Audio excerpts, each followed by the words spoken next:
Hello student, I am Dr. Anita Sharma. In School Management and Leadership class in third unit, today I will discuss the school, its function and relationship with society. विद्यालय, जिसकी उत्पत्ति स्कॉला इस यूनानी शब्द से हुई है, जिसका अर्थ है अवकाश। इसका स्पष्टीकरण करते हुए A.F. लीच ने लिखा है, वाद विवाद वार्ता के स्थान जहां एथेंस के युवक अपने अवकाश के समय को खेलकूद, व्यवसाय, युद्ध के प्रशिक्षण में बिताते थे, धीरे धीरे दर्शन और उच्च कलाओं के स्कूलों में ये परिवर्तित हुआ। एकेडमी के सुंदर उद्यानों में व्यतीत किए जाने वाले अवकाश के माध्यम से स्कूल का विकास हुआ। विद्यालय शब्द को परिभाषित करते हुए J.M. रॉस ने कहा है कि school are institutions devised by civilized man for the purpose of aiding in the preparation of the young for well adjusted and efficient member of society.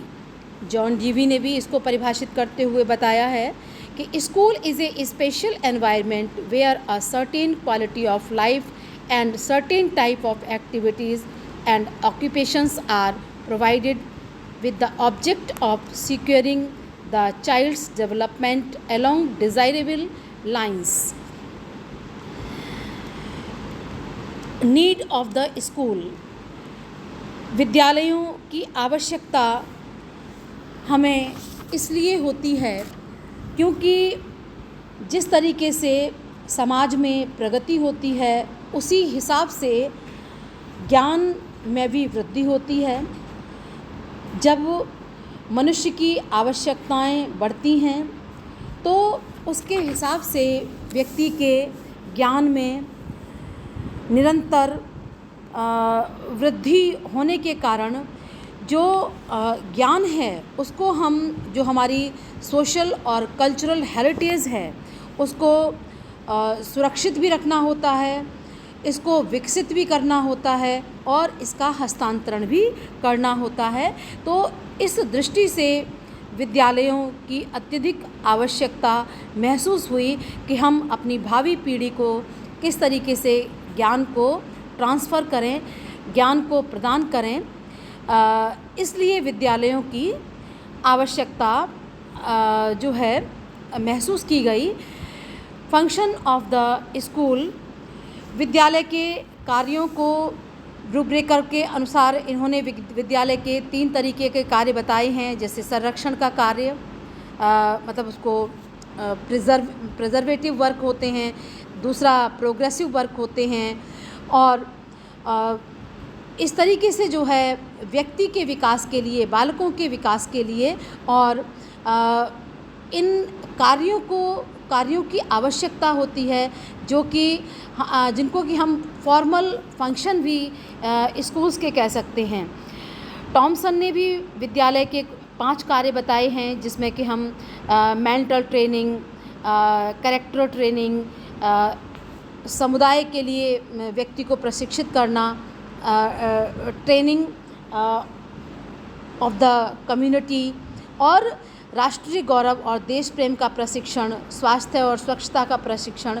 तो ये कुछ महत्वपूर्ण कार्य हैं जिनको कि हम सिस्टमेटिक रूप से विद्यालय के अंतर्गत ही सीख सकते हैं।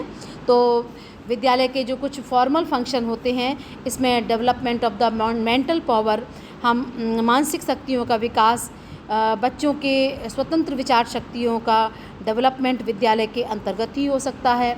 And cultivation of a dynamic and balanced mind, हम बच्चों में जो है एक बैलेंस्ड माइंड का निर्माण विद्यालयों के अंतर्गत ही कर सकते हैं क्योंकि विद्यालय का जो औपचारिक कार्य है बच्चों को ऐसा ज्ञान देना जो स्वयं साध्य न हो परंतु साध्य को प्राप्त करने का एक साधन होना चाहिए।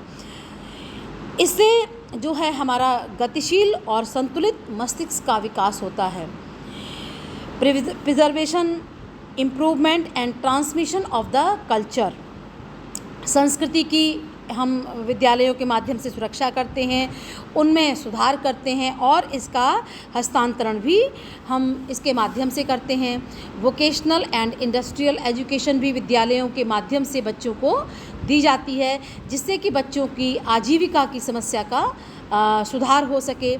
Reorganisation and reconstruction of human experiences, इसमें स्कूल के अंतर्गत मानवीय अनुभवों का पुनर्गठन पुनर्रचना की जाती है, क्योंकि समाज की निरंतरता को बनाए रखने के लिए अनुभवों का पुनर्गठन और उनकी पुनर्रचना अत्यधिक आवश्यक होती है। वोकेशनल एंड इंडस्ट्रियल एजुकेशन भी हम उनके माध्यम से दे सकते हैं। डेवलपमेंट ऑफ सिटीजनशिप, विद्यालय का जो औपचारिक कार्य है बच्चों के अंतर्गत नागरिक गुणों का विकास करना, उत्तम नागरिकों का विकास करना और एक ऐसा वातावरण प्रस्तुत किया जाए जिससे कि उनमें कर्तव्य और अधिकारों का उनको ज्ञान हो सके। डेवलपमेंट ऑफ कैरेक्टर, स्कूलों के अंदर जो है बच्चों के चरित्र या चारित्रिक निर्माण ही चरित्र का निर्माण पॉसिबल है, क्योंकि नैतिकता और चारित्रिक गुणों का विकास हम या तो परिवार में कर सकते हैं या हम विद्यालयों के अंतर्गत इनका कर सकते हैं। तो नैतिक और चारित्रिक विकास के लिए एक सामाजिक पर्यावरण होना आवश्यक है, जो कि विद्यालय के अंतर्गत ही संभव है। स्कूल के अनौपचारिक कार्यों के अंतर्गत हम बात करते हैं फिज़िकल डेवलपमेंट, बच्चों को स्वस्थ और शक्तिशाली बनाना। वर्तमान युग में जो है बच्चे जो है अपने स्वास्थ्य के प्रति बिल्कुल सजग नहीं हैं। इस तरीके से विद्यालय में ऐसे वातावरण का निर्माण करें जिससे कि बच्चे का फिज़िकल डेवलपमेंट हो सके। डेवलपमेंट ऑफ सोशल फीलिंग, सामाजिक संवेगों का विकास, सामाजिक भावना का विकास, इसके लिए हम विद्यालय जो है छात्र संगठनों का निर्माण करें और सेवा कैंप लगाएं, सामाजिक उत्सवों को आयोजित करें, शिक्षक सेवक संघ की मीटिंगें आयोजित हों। इस तरीके से बच्चों के अंतर्गत संवेगों का विकास होता है, संवेगात्मक विकास होता है। Impact of school on society, जो स्कूल का इम्पैक्ट है वो सोसाइटी पर पड़ता है, क्योंकि स्कूल एक मिनिएचर सोसाइटी है। इसके माध्यम से जो है हम समाज के नियमों को, समाज की व्यवस्था को हम सीखने का प्रयास करते हैं। तो इसे मेक अ पीपल हेल्दियर, लोगों को स्वस्थ बनाने का कॉन्सेप्ट जो है स्कूल के माध्यम से ही दिया जाता है। रिड्यूस पॉवर्टी, ज्ञान के माध्यम से हम जो है समाज में जो भुखमरी है, गरीबी है, उसको कैसे दूर किया जाए, इसको दूर करने का प्रयास किया जाता है। मेंटेन पीस, किस तरीके से समाज में हम शांति को स्थापित करें, इसका भी जो है क्रियान्वयन हम विद्यालयों में करना सीखते हैं। इकोनॉमिक डेवलपमेंट की जो प्रथम पाठशाला है, आर्थिक विकास का जो सूत्र है वो हमको विद्यालयों से मिलता है और इसका क्रियान्वयन हम समाज के अंतर्गत करते हैं। इंक्रीज़ इनकम, जब हम आर्थिक विकास की बात करते हैं, आर्थिक कौशलों को सीखने की बात करते हैं, तो इससे जो है बच्चे जो है आर्थिक रूप से सक्षम होते हैं और इससे जो है देश की जो है पर कैपिटा इनकम बढ़ती है। पर कैपिटा इनकम बढ़ने से समाज जो है समृद्धिशाली होता है। Promotion girl and women rights, जो महिलाओं और जो लड़कियों के अधिकारों के प्रति उनको सजग बनाना है। तो अगर हम महिलाओं को उनके अधिकार और कर्तव्यों के प्रति जागरूक करेंगे तो ऐसा माना जाता है कि महिलाएं जो है शिक्षा के प्रचार और प्रसार में उनकी जो है बहुत एक महत्वपूर्ण भूमिका होती है, क्योंकि जो महिलाएं हैं वो दो परिवारों को समृद्ध करने का प्रयास करती हैं। तो इस तरीके से जो महिलाओं के अधिकार हैं वो हम स्कूल के माध्यम से उनको जागरूक कर सकते हैं। स्कूल के माध्यम से हम उनको नैतिकता का प्रशिक्षण दे सकते हैं। स्कूल के माध्यम से हम उनको लीडर बना सकते हैं। तो डेवलप टॉलरेंस, महिलाओं और पुरुषों में हमें सहिष्णुता को डेवलप करना है, जिसका की शुरुआत, जिसका प्रारंभ हम विद्यालयों से ही करते हैं। प्रोड्यूस फ्यूचर लीडर, भविष्य के नेताओं का निर्माण भी विद्यालयों के अंतर्गत किया जाता है। Preservation of the social change, जो भी सामाजिक परिवर्तन में जो कुछ अच्छाई होती है उसको हम प्रिजर्व करते हैं, बाकी की चीज़ों को हम क्या करते हैं, हटा देते हैं, और अच्छी चीज़ों को हम मतलब दूसरी पीढ़ी तक ले जाने का प्रयास करते हैं। सोशलाइजेशन ऑफ द चाइल्ड, बच्चे का हम समाज के परिस्थितियों के अकॉर्डिंग उसका समाजीकरण करने का भी प्रयास करते हैं। Impact of society on school, मतलब समाज का भी जो है विद्यालय पर प्रभाव पड़ता है, समाज भी जो है विद्यालय को प्रभावित करता है। तो influence of the social structure जो है, जैसा सोशल स्ट्रक्चर होता है वैसा ही हमारा स्कूल में करिकुलम या जो पाठ्यक्रम होता है वो भी वैसा ही होता है। जैसे कि प्रजातांत्रिक व्यवस्था हमारे यहाँ है, तो हमारे स्कूल का जो स्ट्रक्चर है, सोशल स्ट्रक्चर है, पढ़ाने का तरीका है, वो भी जो है प्रजातांत्रिक ही होगा। Influence of the economic condition भी स्कूल को प्रभावित करती हैं। एंड रिलीजियस कंडीशन, समाज की जो धार्मिक स्थितियाँ होती हैं वो भी विद्यालयों को प्रभावित करती हैं। जैसे कि हमारे यहाँ धर्मनिरपेक्ष शिक्षा की व्यवस्था है, धर्मनिरपेक्ष सर्वधर्म समभाव की हम अपने विद्यालयों में शिक्षा देने की बात करते हैं। And influence of society thoughts, और उसी के अकॉर्डिंग जो है, जैसे कि प्रजातंत्र है तो उसी के अकॉर्डिंग ही हमारे जो थॉट्स होंगे, सामाजिक विचार होंगे, वैसे ही होंगे। हम परोपकार, न्याय, भ्रातृत्व की भावना, सहिष्णुता, समरसता इत्यादि थॉट्स को अपने विद्यालयों में देने का प्रयास करेंगे। Influence of the social change, और सोशल चेंज के माध्यम से भी जो है हम इन महत्वपूर्ण गुणों को लाने की कोशिश करेंगे, और जो चीज़ें हमारे लिए ज़रूरी नहीं है उनको हटा करके जो नई चीज़ें हैं उनको लाने का प्रयास करेंगे। तो सोसाइटी भी जो है विद्यालयों को अपने सोशल स्ट्रक्चर के माध्यम से, इकोनॉमिक कंडीशन के माध्यम से, रिलीजियस कंडीशन के माध्यम से, सोशल थॉट्स और सोशल चेंज के माध्यम से स्कूल्स को प्रभावित करती है। Drawback of the Indian school, no cooperation of other agency, मतलब इसमें जो समाज है, जो राज्य हैं, उनका विद्यालयों को पूर्ण सहयोग नहीं मिल पाता है। इस कारण जो है विद्यालय के अंतर्गत जिन चीज़ों को दिया जाना चाहिए, जिन कॉन्सेप्ट को निर्मित करना चाहिए, वो चीज़ें निर्मित नहीं हो पाती हैं। तो जो हमारी एजेंसी हैं, चाहे वो हमारी एजेंसी गवर्नमेंटल हो या नॉन गवर्नमेंटल एजेंसी हो, उनको विद्यालय को पूरी तरीके से सहयोग करना चाहिए। एम्फेसिस सब्जेक्ट मैटर, जो हमारा सब्जेक्ट मैटर है वो वर्तमान परिप्रेक्ष्य को ध्यान में रख करके वो सब्जेक्ट मैटर अगर हम बच्चों को पढ़ाएंगे, उससे जो है हम नए समाज का निर्माण कर सकते हैं। लेकिन जो एक पुरानी पाठ्यक्रम जो चला आ रहा है उसमें कोई चेंज नहीं होता है, उन्हीं चीज़ों को हम पढ़ते और पढ़ाते हैं, तो वो उससे एक समाज में परिवर्तन नहीं हो सकता है, न व्यक्ति की विचारों और धारणाओं में परिवर्तन हो सकता है। वन साइडेड डेवलपमेंट, आज हम ऑल राउंड डेवलपमेंट की बात करते हैं, लेकिन विद्यालयों में वन साइडेड ही डेवलपमेंट पर जोर दिया जाता है, केवल पढ़ाई पढ़ाई और पढ़ाई।